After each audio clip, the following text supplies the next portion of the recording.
어제 교회 환기를 좀 시키려고 문을 다 열어놨어요. 창문도 문도. 조금 있다가 제비 소리, 짹짹거리는 소리가 들려서 나와봤더니 제비 2마리가 교회를 들어갔다 나왔다 하는 거예요. 제비가 교회를 방문하는 이유는 무엇일까요? 혹시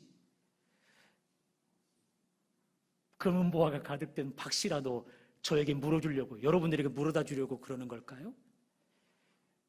제비가 교회 건물 안으로 처마 밑으로 들어가는 이유는 딱 한 가지예요. 둥지를 틀기 위해서죠. 그래서 가만히 봤더니 벌써 입에 이파리, 지푸라기 같은 걸 물고 있어요. 허용해도 되겠습니까? 곧 문을 닫았습니다. 문을 닫고 투명한 유리창을 향해 보는데 계속 터성이면서 짹짹 거리는 거예요. 포기하기 싫다는 거죠. 안 날아가고 끊임없이 머물러 있어요. 이 제비의 시선은 판단의 근거, 선택의 기준이 되기도 하잖아요. 이 제비의 시선, 교회 안에 둥지를 틀겠다는 그의 시선, 옳은가요? 그른가요? 우리의 입장으로 보면 다른 곳은 괜찮아도 교회 안에 둥지를 트는 일은 안 되잖아요. 그러니 제비의 시선은 한계가 있어요. 그렇다면 여러분과 저의 시선은요? 우리의 시선은 항상 옳은 선택, 옳은 판단을 할까요? 그때 지금의 남편이 아닌 그 오빠를 만났어야 돼. 그렇게 후회하는 일들 없으셨나요? 그때 그 직장, 그 학교, 그 과가 아닌 다른 것을 선택했어야 돼. 그런 후회감 없으시나요? 그러므로 제비에 이어 여러분과 저의 시선도, 판단의 근거, 선택의 기준이 되어지는 그 시선도 한계가 있어요. 여러 면에. 그렇다면 한계가 없는 시선은 없을까요? 있다면 그 시선은 무엇일까요?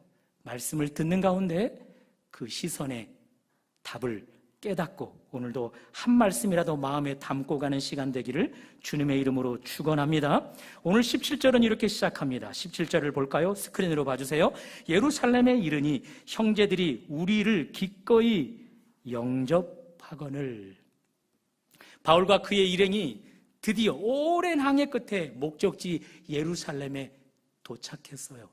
곧 한 집에 들어갔나 봅니다. 그 집 형제들이 바울과 그의 일행을 기꺼이 기쁘게 환영 영접해주고 있어요. 오늘 본문을 보면 이 형제들에게는 좋은 특징 한 가지가 있답니다. 한번 따라해 보시겠어요?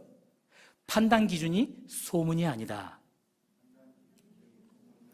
바울에 대한 소문이 바울보다 빨리 예루살렘에 도착했어요. 그 소문을 우리는 오늘 본문에 나오는 야고보와 장로들의 입술을 통해 들을 수 있어요. 21절입니다. 스크린으로 봐주세요.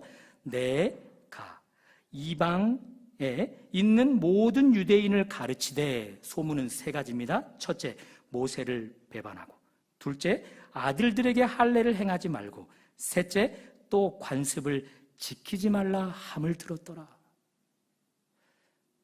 이 3가지 소문을 조금 더 보충 설명해 보면, 모세를 배반하라 할 때 모세는 율법과 동의어예요. 바울의 소문이 나기를 바울이 예수님이 온 뒤로 율법 더 이상 필요 없어! 그렇게 말했다라는 거예요. 또 2번째, 할례는요, 남자의 생식기에 표피를 잘라내는 것, 요즘 말로는 포경수술이라 하잖아요. 그것 행하지 말라 했대요. 3번째는요, 관습이라 하잖아요. 관습을 지키지 말라 할 때 관습은 율법을 더 잘 지키기 위해서 조상 대대로 지켜왔던 규칙, 전통이에요. 그거 지키지 말라고 했다라는 거예요. 예루살렘에 방문한, 그래서 바울을, 그 일행을 기꺼이 영접한 형제들은요, 이 소문을 판단 기준으로 삼아 바울을 판단하지 않았다라는 거예요. 그러나 이 소문만을 듣고서 바울을 판단했던 자들이 있어요. 그들이 바로 20절 중반절입니다. 한번 스크린으로 봐주시겠습니다. 20절 중반절.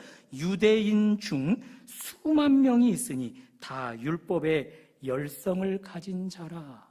율법의 열정적인 수만 명은 바울에게 떠도는 이 소문만을 바울을 판단하는 기준으로 삼아버려서 바울을 그렇게 평가하고 있는 거예요.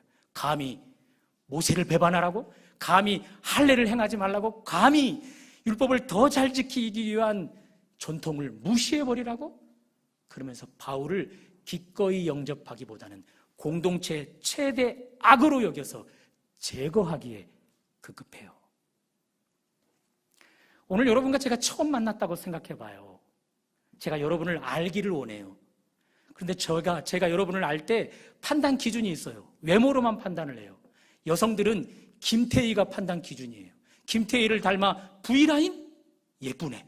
이목구비가 질서정연하네. 예쁜걸? 장난이 아닌걸? 남자분들은 또 기억이 안 나요.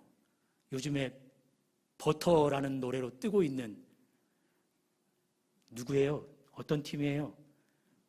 BTS 방탄소년단. 방탄소년단의 그 리더싱어 이름이 뭔지 알아요? 저는 어제 자신 있게 딸한테 말했어요. 나 방탄 멤버 이름 안다. 그 멤버 중에 리더가 MR이야. 그래서 딸에게 창피를 당했어요. MR이 아니라 RM이더라고요. 벌써 기억력이 그렇게 요즘 세대 가수들 외우는 일에는 한계가 드러나는 것 같아요. 남자들은 외모로만 그렇게 판단해요. RM을 닮았어? 잘생겼는걸? RM을 안 닮았어? 못생겼는걸? 자, 여러분을 그렇게 판단해요. 여러분, 저의 판단 기준, 이기적인 판단 기준으로 여러분을 수용하려 할 때 여러분은 그거 괜찮다 하시겠어요? 억울하다 하지 않겠어요? 오늘 설교에 조금 더 가깝게 예를 들어볼까요? 저에게는 A타입, B타입 판단 기준이 있어요. A타입은요, 여러분을 알기 위해서 관계 맺음을 중요시 여겨요. 관계 맺음 가운데 여러분을 여러분을 아는 것이 경험치로 쌓일 거 아니에요. 그것을 통해서 이 사람은 좋은 사람, 이 사람은 별로인 사람, 그렇게 판단하는 판단 기준 A형이 있고요. B타입이 또 있어요.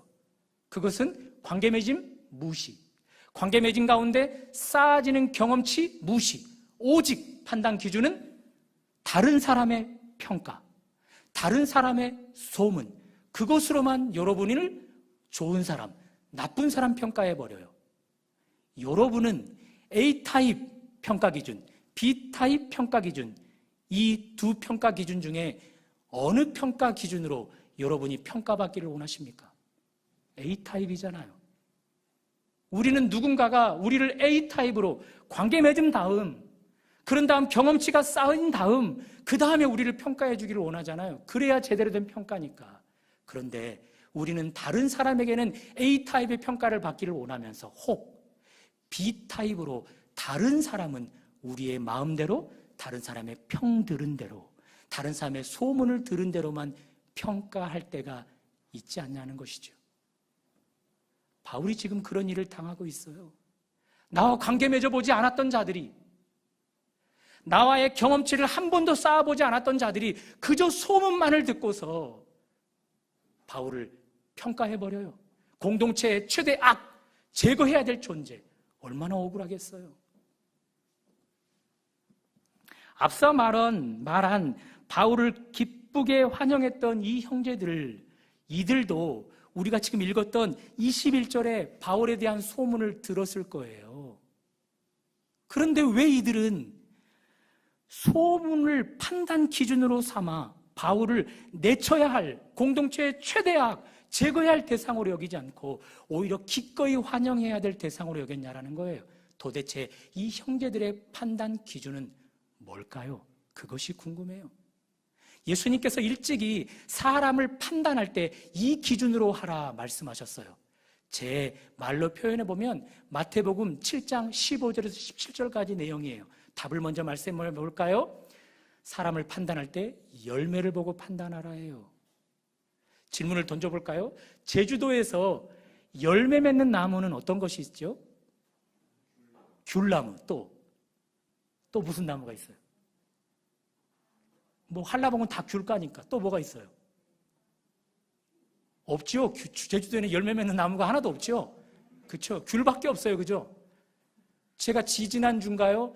제주 바나나 하우스 이야기 드렸잖아요. 바나나도 있죠. 그렇죠? 자, 두 가지만 예를 들어봐요. 바나나가 귤을 맺을 수 있어요? 기본적으로는 맺을 수 없어요. 귤이 바나나를 열매 맺을 수 없어요? 기본적으로는 맺을 수 없어요.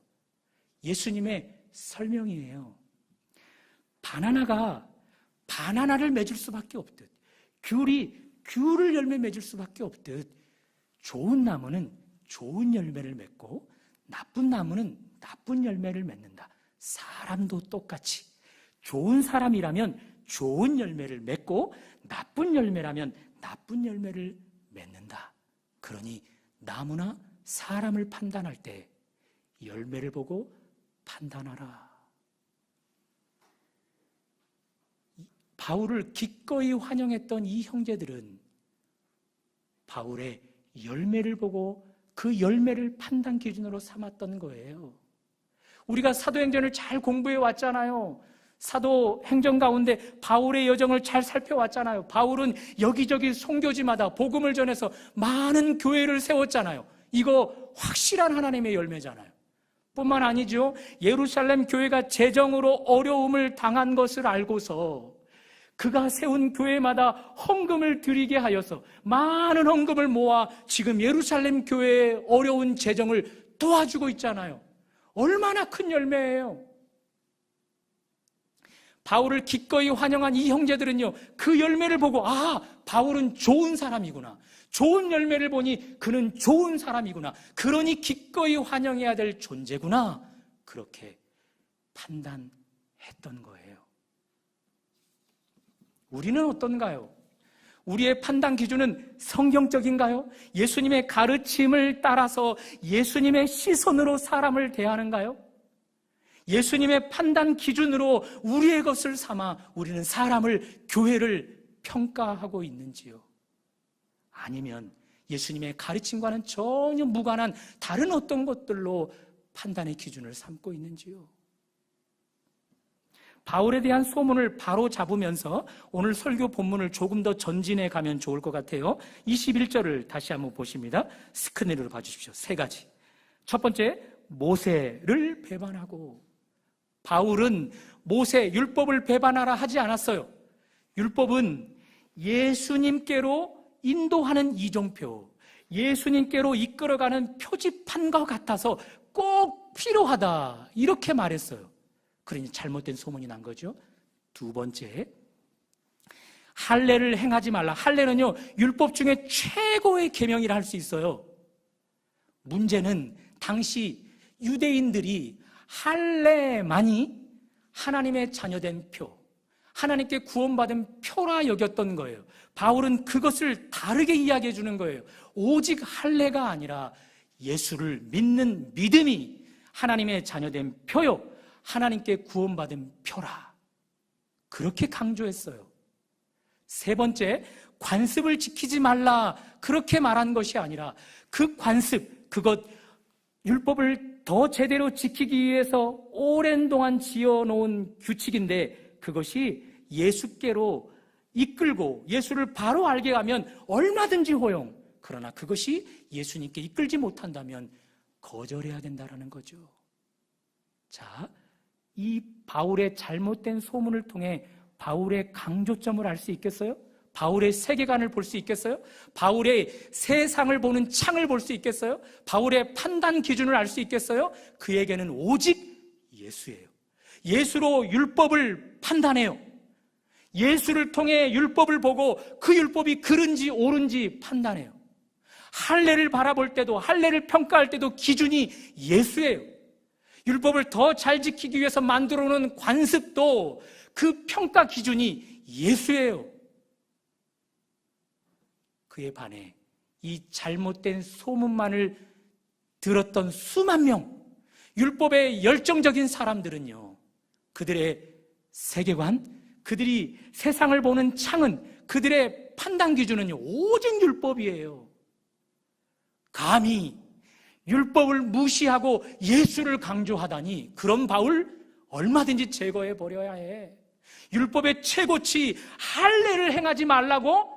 그런 바울 제거해 버려야 돼.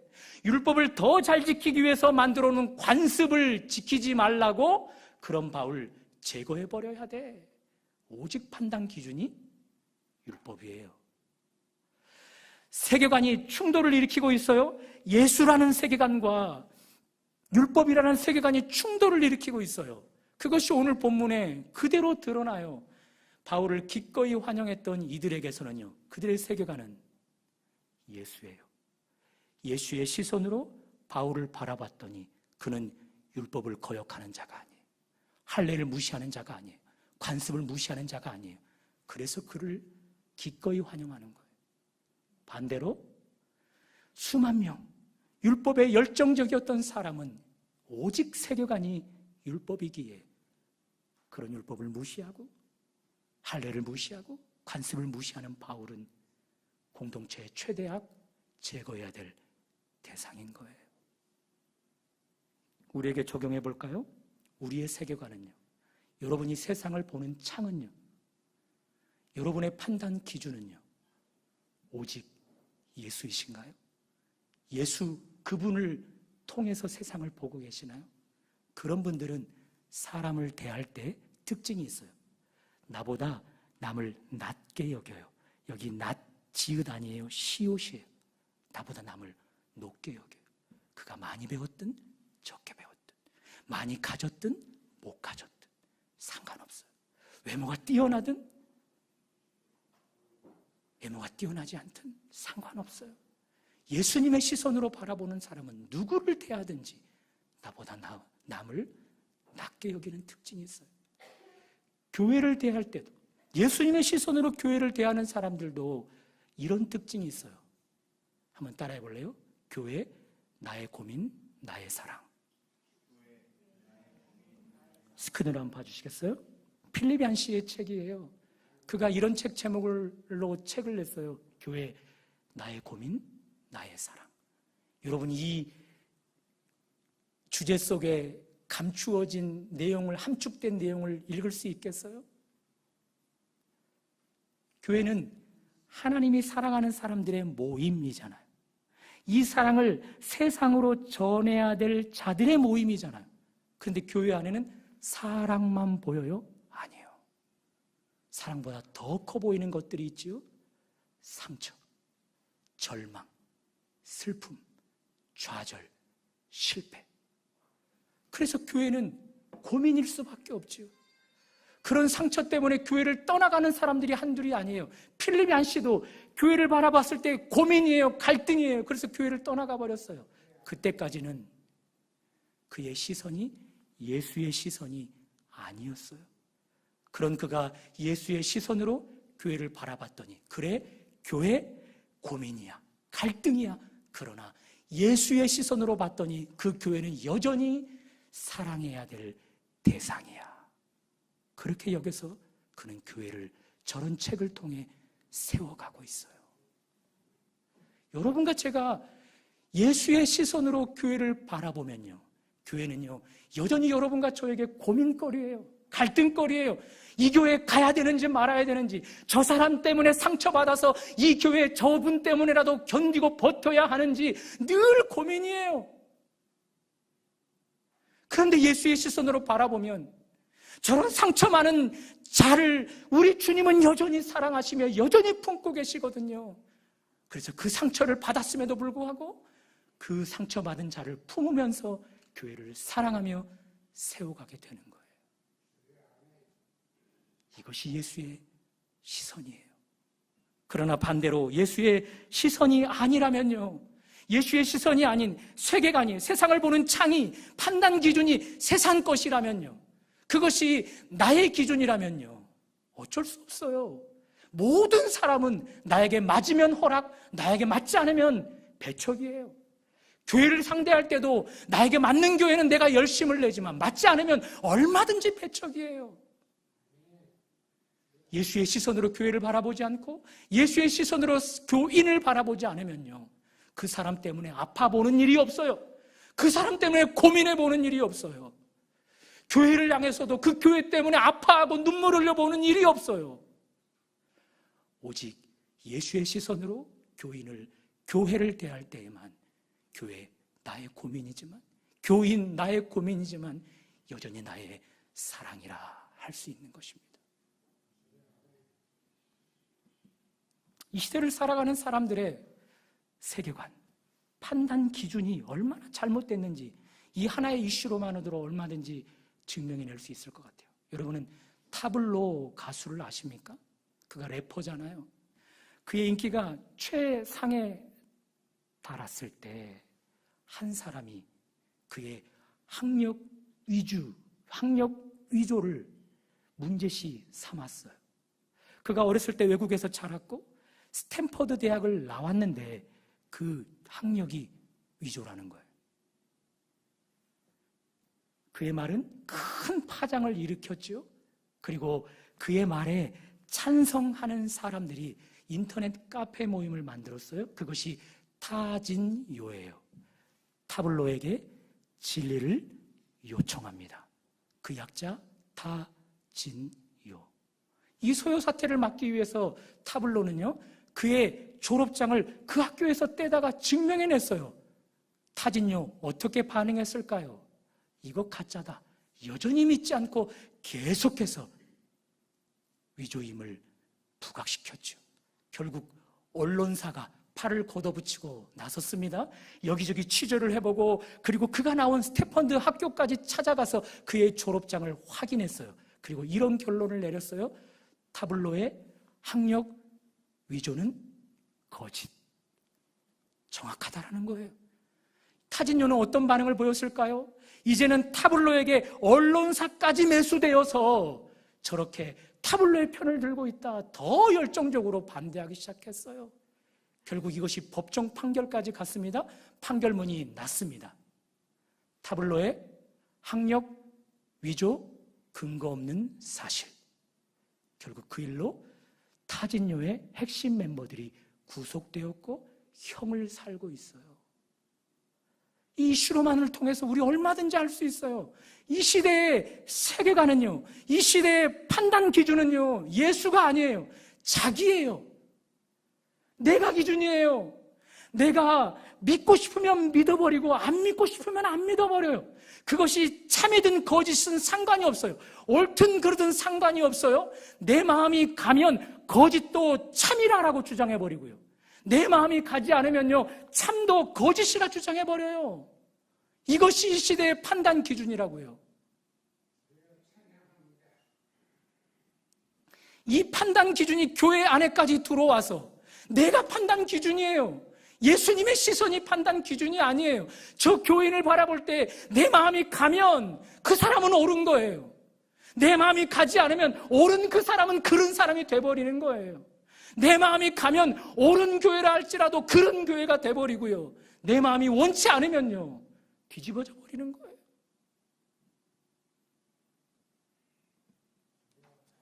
그러므로 우리의 판단 기준은 오직 예수여야만 하는 거예요. 예수의 시선으로 세상을 볼 수 있어야 하는 거예요. 그래야만 제2의 타블로를 희생시키지 않는 거예요. 제2의 타진요가 나와서 또 누군가를 희생시키는 일이 없게 되는 거예요. 오히려 누구든지 사랑받는, 어느 교회든지 사랑받는, 그러나 교회 고민이지만 갈등이지만 여전히 사랑해야 될 대상으로 여겨지게 되는 그런 환영받는 교회가 되는 것입니다. 예수의 시선 회복할 수 있기를 주님의 이름으로 축원합니다. 이렇게 예수의 시선으로 사람을, 교회를 판단할 때 하나님이 주시는 큰 유익이 있고요, 그렇지 않을 때 큰 불행이 있어요.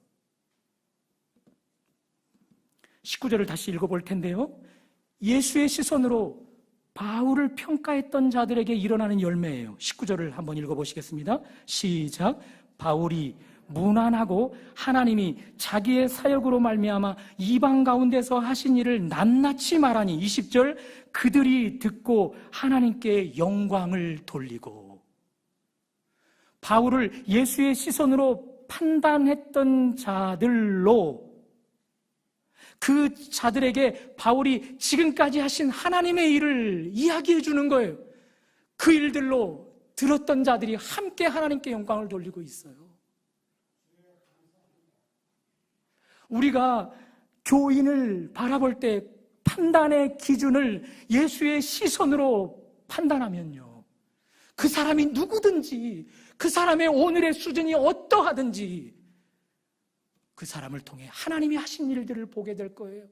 그리고 그 사람과 함께 우리는 하나님께 영광을 돌리게 될 거라는 거죠.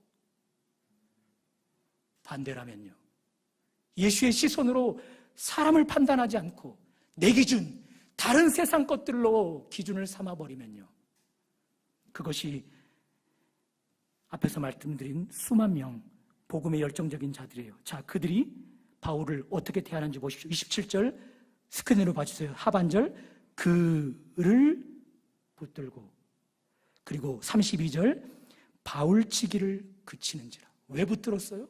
바울을 매우 치려고요. 폭력을 가하려고요. 예수의 시선으로 사람을 판단하지 않고 세상의 잘못된 기준으로 판단해버리잖아요. 하나님이 지금까지 사용한 사람을요, 하나님의 반대자라 해서 꽉 붙들어버려요. 그리고 매우 치는 거예요. 형제들처럼, 바울을 기꺼이 환영했던 형제들처럼 하나님이 하신 일은 물 건너 가버리는 거예요. 하나님께 영광 돌릴 수 있는 일들은 물 건너 가버리는 거예요. 여러분과 제가 교회를 판단할 때 예수의 시선으로 판단하지 않으면요, 우리도 개개인의 교인들을 꽉 붙잡습니다. 그들의 마음과 행동을 어찌할 수 없도록 꽉 붙들어버려요. 그리고 그들의 마음에, 그들의 내면에, 그들의 정서적인 부분에 온갖 폭력을 가해서 그들이 나가 떨어지도록 상처를 줄 수밖에 없게 되는 거예요.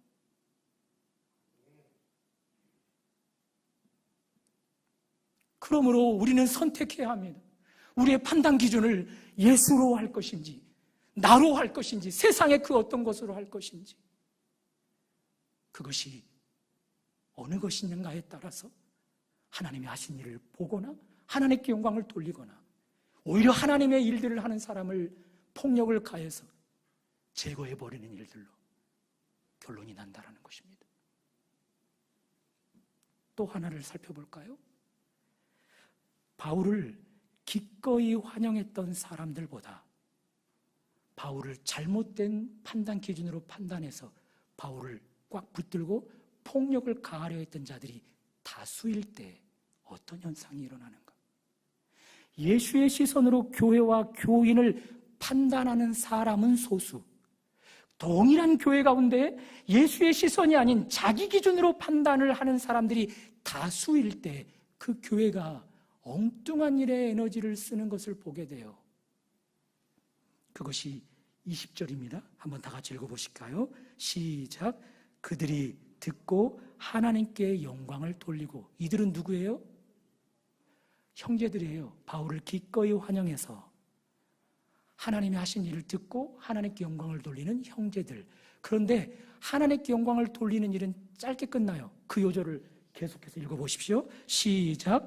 바울더러 이르되 형제여, 그대도 보는 바에 유대인 중 믿는 자 수만 명이 있으니 다 율법의 열성을 가진 자라. 22절. 그러면 어찌할꼬?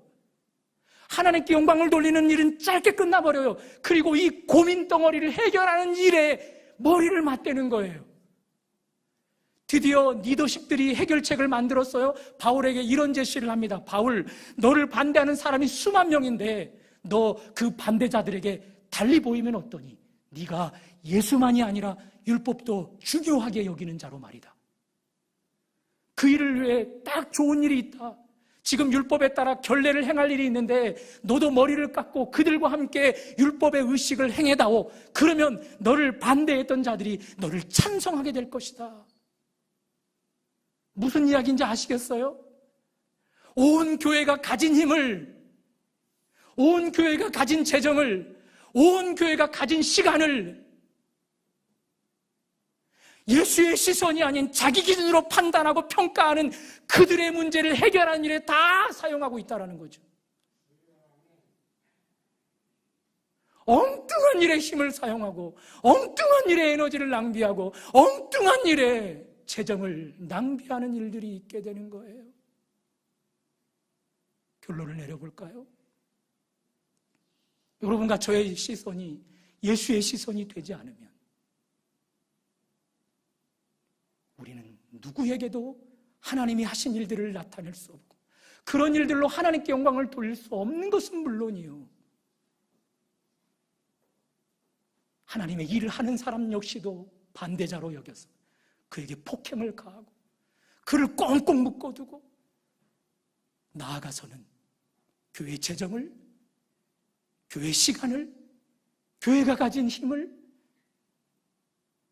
교회를 무너뜨리는 일에만 사용하게 된다는 것입니다.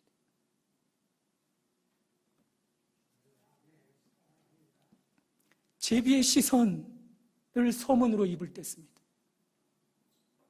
제비의 시선, 판단의 근거이며 선택의 기준이 되는 그 시선은 교회를 기준으로 바라봤을 땐 옳지 않았어요. 여러분과 저의 시선도 여러 가지 판단, 선택하는 과정을 바라봤을 때 옳지 않았어요.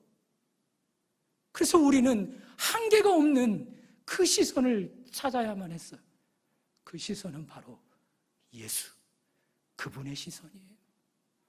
그분의 시선으로 교회를, 교인을 판단할 때 교회, 교인, 여전히 나의 고민이고 갈등이지만 그러나 사랑할 수밖에 없는 교회 되는 거예요. 그런 교회 다니고 싶지 않으세요? 그렇게 누구에게도 용납받는, 누구에게도 환영받는 그런 교회의 주인공 되고 싶지 않으세요? 그러기 위해서 여러분 예수의 시선으로 세상을 보실 수 있기를 바랍니다. 오늘 새벽에도 제가 이쪽으로 문을 열고 들어와 여기서 앉아 기도하는데 또 제비가 짹짹 짹짹 소리를 내는 거예요. 똑같은 그 제비 새끼 2마리가 교회로 또 들어와서는 둥지를 틀려고 했던 거죠. 여러분 이 표현이 맞을까요?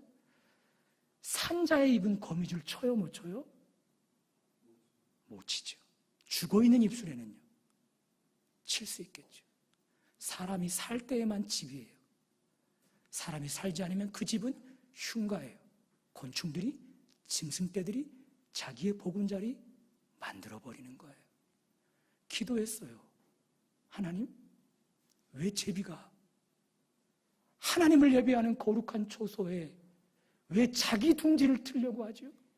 왜 자기 보금자리 만들려고 하는 거죠? 북촌교회 성도들이 오며 가며 하는 그 행위들을 넘어 하나님 보시기에 북촌교회 예배는, 북촌교회 교인들은 죽어 있는 것은 아닐까요? 그 대표로 여기 있는 목회자는 죽어 있는 것이 아닐까요?